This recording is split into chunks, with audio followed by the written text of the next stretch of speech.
لا اقسم بیوم القیامہ ولا اقسم بالنفس اللوامہ ایحسب الانسان ان لن نجمع عظامہ۔ یہ صورت جو ہے بہت ہی حسین اور بہت منفرد سمجھیے کہ نمائندہ ایک صورت ہے قرآن مجید کی۔ اس کا جو خطاب کا انداز، جو میں نے شروع میں آپ کو جو انٹروڈکٹری لیکچرز دیے تھے، کہ اس کا اسلوب جو ہے وہ خطابت کا ہے۔ قرآن کو ہم کہہ سکتے ہیں کہ it's a collection of divine orations, اللہ تعالیٰ کے خطبات، مجموعہ خطبات الہیہ۔ تو مختلف مواقع پر جیسے کہ خطیب کو خطبہ دیتا ہے، اس طریقے سے اللہ تعالیٰ نے یہ صورت نازل کی ہے۔ حضور پڑھ کر سناتے تھے تو آپ کا انداز بھی خطیبانہ ہوتا تھا۔ حدیث میں آتا ہے کہ جب آپ خطبہ دیتے تھے تو آپ کی آواز بلند ہو جاتی تھی، اعلیٰ صوتہ احمرت عیناہ، آنکھیں سرخ ہو جاتی تھی، اور آپ اس طریقے سے خطبہ دیتے تھے جیسے کہ کوئی اس سپہ سالار اپنے فوجیوں کو للکار رہا ہے، بہا رہا ہے کہ لڑو اور آگے بڑھو، یہ انداز ہوتا تھا۔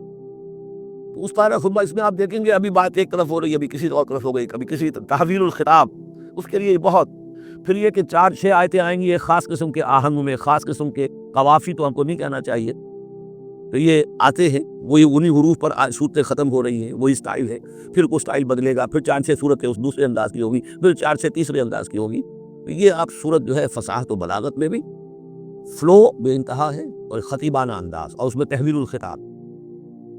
پس منظر میں کیا ہے کہ وہ لوگ ہیں کہ جو انکار کریں کوئی قیامت نہیں ہو سکتی، کیسے ممکن ہے کہ جب کہ انسان مر چکے ہوں گے اور مٹی ہو جائیں گے پھر اٹھا دیا جائے، یہ ممکن نہیں ہے۔ تو اس کا جواب ہے جو دیا جا رہا ہے، لا اقسم بیوم القیامہ۔ لا یہاں پر ان کے خیالات کی نفی ہے، نہیں، میں قسم کھاتا ہوں قیامت کے دن کی۔ تمہیں شک ہے اور مجھے اتنا یقین ہے کہ میں قسم کھا رہا ہوں قیامت کے دن کی۔ ولا، اور پھر نہیں، اقسم بالنفس اللوامہ، میں قسم کھاتا ہوں نفس لوامہ کی۔ نفس لوامہ کون سا نفس انسان میں، جسے ہم ضمیر کہتے ہیں، کانشنس، ملامت کرنے والا نہیں۔ مائی کانشنس از بائٹنگ می، میرا ضمیر مجھے ملامت کر رہا ہے۔ کوئی آپ برا کام کرتے ہیں تو ضمیر اندر سے کچھ ہے تو کیوں ہے یہ؟ اگر کوئی نیکی نہیں، بدی نہیں، تو یہ اندر کی خرش کیوں ہو جاتی ہے؟ اور اگر یہ نیکی اور بدی ہے تو اس کا نتیجہ نکلنا چاہیے کہ نہیں؟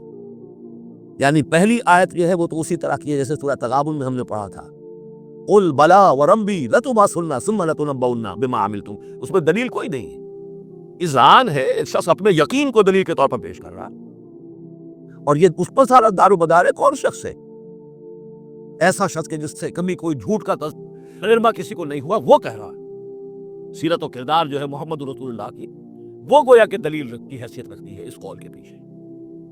لا اقسم بیوم القیامہ ولا اقسم بالنفس اللوامہ، یہ تمہارے اندر موجود ہے قیامت کی دلیل، تمہارا ضمیر، تمہارا کانشنس۔ ایحسب الانسان ان لن نجمع عظامہ، کیا انسان یہ گمان کرتا ہے ہم اس کی ہڈیاں جمع نہیں کر سکیں گے؟ بلا قادرین، کیوں نہیں، ہم پوری طرح قادر ہیں، علی ان نسوی بنانا، یہاں کننا محضوظ سمجھنا چاہیے، بلا کننا قادرین علی ان نسوی بنانا، بس کہ ہم اس کی ایک ایک پور کو برابر کر دیں گے۔ بل یرید الانسان لیفجر امامہ، اصل سبب جو ہے آخرت کے انکار کا وہ یہ ہے کہ انسان چاہتا ہے کہ فسق و فجور جس کا عادی ہو گیا اسے جاری رکھے، حرام خوری چھوڑنی نہیں، جس عیش کا خوگر ہو گیا ہوں اس کو چھوڑ نہیں سکتا، قیامت کو مانوں گا تو پھر دیکھنا پڑے گا کیا غلط ہے، کیا صحیح ہے، کیا جائز ہے، کیا ناجائز۔ اس لیے جیسے کہ بلی کو دیکھ کر کبوتر آنکھ بند کر لے، اب ظاہر بات ہے کہ وہ بلی تو نہیں ختم ہو جائے گی، در حقیقت یہ قیامت سے آنکھیں چراتے ہیں، آنکھیں بند کر رہے ہیں، اس لیے کہ انہیں پتا ہے کہ ہم نے کیا آگے بھیجا ہے اور آگے بھی کرنے کا وہی ارادہ ہے۔ بل یرید الانسان لیفجر امامہ یسأل ایان یوم القیامہ، پوچھتا ہے بڑے استہزائیہ انداز میں، خیر کب ہوگا یہ قیامت کا دن؟ جواب بھی اسی انداز میں ہے، یوم ہم علی النار یفتنون کی طرح۔ فرمایا فاذا برق البصر، جب وہ قیامت آئے گی، نگاہیں چندیا جائیں گی، خسف القمر، چاند بے نور ہو جائے گا، یا یہ کہ چاند دھس جائے گا سورج کے اندر، وجمع الشمس والقمر، اور سورج اور چاند یکجا کر دیے جائیں گے۔ یہ جو ہے کشش ثقل کا جو باہمی ثقل ہے ان کروں کا، اس کے نظام میں ذرا سی کہیں گڑبڑ ہو اور پھر تو یہ سب کے سب ایک دوسرے سے ٹکرائے گی۔ فَإِذَا بَرِقَ الْبَصَرُ وَخَسَفَ الْقَمَرُ وَجُمِعَ الشَّمْسُ وَالْقَمَرُ يَقُولُ الْإِنسَانُ يَوْمَئِذٍ أَيْنَ الْمَفَرُّ، یہی انسان اس دن کہے گا ہے کوئی جگہ بھاگ جانے کی؟ کلا میں لا بل، اپنے رب ہی کے حضور میں جا کھڑے ہونا ہے۔ یُنَبَّأُ الْإِنسَانُ یَوْمَئِذٍ بِمَا قَدَّمَ وَأَخَّرَ، اور جتلا دیا جائے گا انسان کو اس دن جو کچھ اس نے آگے بھیجا ہوگا، جو پیچھے چھوڑا ہوگا۔ ہم اعمال نیک ہو یا بد ہو، اس کا کچھ حصہ آگے بھیج دیتے ہیں اپنی زندگی میں، کچھ اس کے پیچھے جو اثرات چلتے ہیں اس کا حساب بھی بعد میں جاری رہتا ہے، وہ ڈیبٹ کریڈٹ جو ہے ہمارے کھاتے میں ہوتا رہے گا۔ تم نے یہ نیک کام شروع کیا تھا، آگے آگے پھیل رہا ہے، تو جو اور اس کام میں شریک ہے ان کا اجر بھی رہے گا، وہ پورا رہے گا، ان کے اجر میں سے کمی نہیں ہوگی، لیکن اتنا ہی حساب آپ کے کام میں بھی درج ہوتا رہے گا۔ اسی طریقے سے کسی نے برا کام شروع کیا تھا، جب جہاں تک اس کے اثرات جائیں گے تو انسان کو بتا دیا جائے گا یہ تو آپ نے اپنی موت سے پہلے آگے ہی بھیج دیا تھا، یہ تو آپ کے وہ اعمال ہیں، اور یہ ذرا وہ ہے پیچھے اس کے جو اثرات ہیں۔ بل الانسان علی نفسہ بصیرہ، اور انسان کو تو جتلانے کی ضرورت بھی نہیں ہوگی کہ بتایا جائے، ہر انسان کو خود معلوم ہوگا کہ میں کتنے پانی میں ہوں۔ انسان اپنے نفس پر خود بصیرت رکھتا ہے۔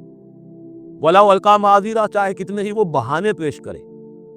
ہوتا ہے کہ انسان کو شخص جو ہے بڑا چر زبان ہے اور وہ اپنے آپ کو بالکل ریشنلائز کر لیتا ہے اپنے طرز عمل کو، میں نے ٹھیک کیا، صحیح کیا، کوئی غلط بات نہیں ہے، کوئی عذرات موجود ہیں، تو وہ تنظیم کی تو زبان بند ہو جاتی ہے، آپ کچھ نہیں کہہ سکتے، لیکن یہ کہ اس کا دل اس کو بتا رہا ہوتا ہے کہ تو جھوٹا ہے۔ بل الانسان علی نفسہ بصیرہ ولو القیٰ معاذیرہ لا تحرک بہ لسانک لتعجل بہ، اجلت والا مضمون یہ بالکل ابتدا میں یہاں آیا تھا۔ اے نبی آپ اس قرآن کے، اب دیکھیے اب گفتگو حضور سے شروع ہو گئی، ابھی تک انسان جو منکرین تھے ان کی بات ہو رہی تھی، شروع میں امامہ، عظامہ، قیامہ، اور اس کے بعد بصر، قمر، مفر، مظر، مستقر، اب یہ پھر اس کے بعد بصیرہ، معاذیرہ، اب اس کے بعد اور بدل رہے ہیں۔ لا تحرک بہ لسانک لتعجل بہ، آپ اس قرآن کے ذریعے سے قرآن کے ساتھ اپنی زبان کو تیزی سے حرکت نہ دیں کہ جلدی سے آپ اس کو یاد کر لیں۔ ان علینا جمعہ وقرآنہ، ہمارے ذمے ہے اس کو جمع کر دینا اور پڑھوا دینا، جمع بھی کر دینا کہ اس میں سے کوئی حصہ جو ہے آپ بھولے نہیں، اور قرآن بھی اس کی ترتیب بھی ہم بتاتے جائیں گے کہ اب جو وہی آئی ہے اس کو کہاں رکھنا ہے، تاکہ اس کی ترتیب معین ہو جائے۔ فَإِذَا قَرَأْنَاهُ فَاتَّبِعْ قُرْآنَهُ، پھر جب ہم پڑھوائیں اس کو جس ترتیب سے، اسی کی پیروی کیجیے گا۔ یہ ترتیب وہ ہے ترتیب مصحف جس کے تحت کے قرآن مرتب کیا گیا، اور ہم مانتے ہیں کہ یہ ترتیب نزول کی نہیں ہے، نزول کے ساتھ ہی اللہ تعالیٰ کا حکم آتا تھا کہ اب یہ وہی فلاں جگہ ہو۔ ثم ان علینا بیانہ، پھر ہمارے ذمے ہے اس کو واضح کر دینا بھی، جیسے کہ ہم دیکھ چکے ہیں قرآن مجید کی تبیین کرتا ہے۔ سورہ نساء میں 2 احکام کے بارے میں آئے گا، یستفتونک، اور حالانکہ وہ حکم آ چکا ہے سورہ نساء میں پہلے، لیکن لوگوں نے سوال کیا، قل اللہ یفتیکم فی الکلالہ، اللہ واضح کر دیتا ہے، تم بلا بھی واضح نہیں ہوئی کلالہ کی بات، لوگ واضح کر دیتا۔ تو قرآن کے اندر بھی بعد میں واضح کرنی گئی چیز ہے، اور یہ کہ پھر حدیث جو ہے سب سے بڑی شے ہے کہ جو اس کی بیان کرنے والی ہے۔ وہ جو انزلنا الیک الذکر لتبین للناس ما نزل الیہم، یہ ذکر ہم نے اے محمد آپ پر نازل کیا ہے تاکہ آپ واضح کریں اس کو ان لوگوں کے لیے جن کے لیے ہم نے اسے نازل کیا ہے۔ نازل آپ پر کیا ہے، صرف آپ کے لیے تو نہیں کیا ہے آپ پر، نازل کیا ہے لوگوں کے لیے۔ اب ان کو واضح کرنا، اس کے اندر کہیں اگر کوئی اشکال ہو تو اسے حل کرنا، کہیں کوئی اگر اجمال ہے تو اس کی تفصیل بیان کرنا، یہ آپ کا کام۔ کلا بل تحبون العاجلہ، کوئی نہیں، تمہارا اصل مرض یہ ہے کہ تم عاجلہ سے محبت کرتے ہو، یہ اس دنیا کی زندگی سے محبت کرتے ہو۔ لیکن اب پھر خطاب شروع ہو گیا کفار سے، وتذرون الآخرہ، اور آخرت کو تم چھوڑ دیتے ہو، نظر انداز کر دیتے ہو۔ وجوہ یومئذ ناظرہ، حالانکہ بہت سے چہرے اس دن ہوں گے تر و تازہ، میدان قیامت میں کھڑے ہوں گے تو جیسے اسکول چلڈرن کھڑے ہوتے ہیں اپنا رزلٹ سننے کے لیے، تو بعضوں کے چہرے کھلے ہوتے ہیں، پہلے سے معلوم ہے انہیں کیا کچھ کر کے آئے تھے، اور بعض کے چہروں کے پر دھواں ہے، اس لیے ہے کہ انہیں پتا ہے بھی کیا کچھ نہیں تھا، فیل تو ہونا ہی ہونا، تو چاہے اب رزلٹ ڈکلیئر نہیں ہوا، رزلٹ ان کے چہروں پر لکھا ہوا ہے۔ تو وجوہ یومئذ ناظرہ، بہت سے چہرے ہوں گے تر و تازہ، الی ربہا ناظرہ، اپنے رب کی طرف دیکھتے ہوئے۔ اس میں بعض لوگوں نے یہ کہا ہے کہ ناظرہ سے مراد ہے انتظار کر رہے ہوں گے اپنے رب کی رحمت کا، اس لیے کہ رؤیت باری تعالیٰ جو ہے وہ تو ممکن نہیں ہے کہ میدان حشر میں ہو جائے، لیکن میرے نزدیک انہی حضرات کی رائے زیادہ صائب ہے جو سمجھتے ہیں کہ رؤیت ہوگی۔ اہل ایمان کو عین میدان حشر میں بھی ایک درجے کی رؤیت باری تعالیٰ سے مشرف کیا جائے گا، یہ مضمون آ جائے گا سورہ مطففین میں واضح ہو جائے گا۔ اس کے بعد وجوہ یومئذ باسرہ، بہت سے چہرے ہوں گے اس روز سوکھے ہوئے، اترے ہوئے، اداس،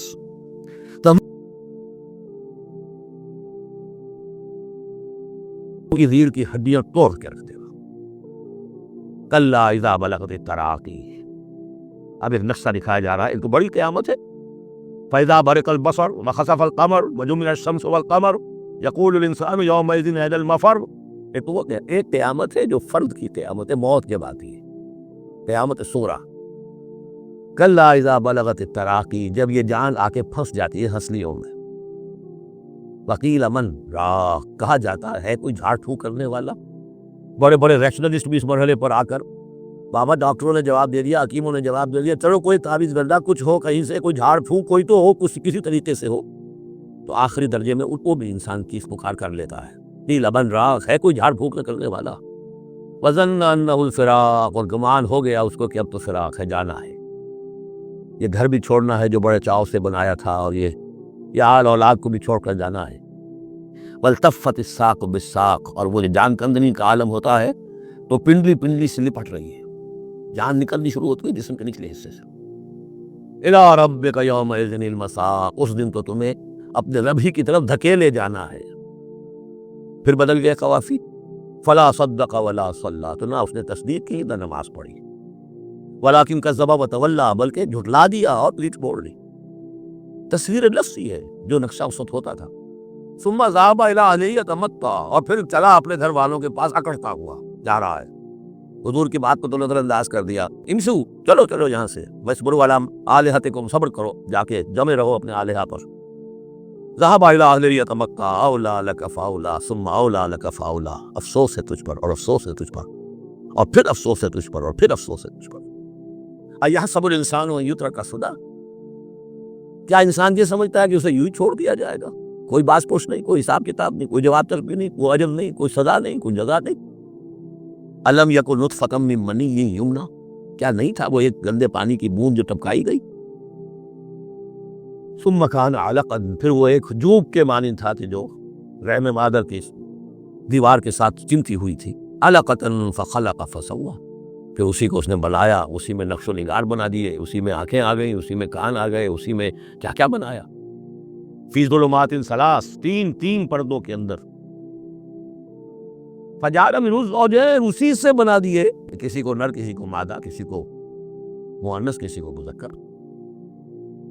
الیس ذلک بقادر علی ان یحیی الموتیٰ، عقل کے اندھو یہ سوچو، وہ ہستی جو یہ سب کچھ کر رہی ہے وہ اس پر قادر نہیں ہوگی کہ مردہ کو زندہ کر دے؟ یہ تمہارا مشاہدہ ہے گندے پانی کی ایک بوند سے۔ افلاطون بھی اسی سے آ گیا، اور بقرات بھی، اور سقراط بھی، اور ظاہر بات ہے انبیاء بھی وہی سے آئے ہیں۔ کہاں سے آئے ہیں؟ ایک ہی استثناء ہے نا حضرت عیسیٰ علیہ السلام کا، باقی تو سب کہاں سے آئے؟ وہیں سے آئے۔ سارے اولیاء اللہ کہاں سے آئے؟ وہیں سے آئے۔ گندے پانی کی بوند، اس سے کیا کچھ وہ بناتا ہے۔ تو تمہارا یہ خیال ہے کہ وہ مردہ کو زندہ نہیں کر سکے گا، اتنا عاجز ہو گیا۔ افعینا بالخلق الاول بل ہم بالخلق جدید۔ اس کے بعد جیسا کہ یہ سوال ہے، بلا، کیوں نہیں؟ پروردگار یقیناً لیس ذلک بقادر بلا نشہد انک قادر علی ان تحیی الموتیٰ، ہم اس پر گواہ ہیں۔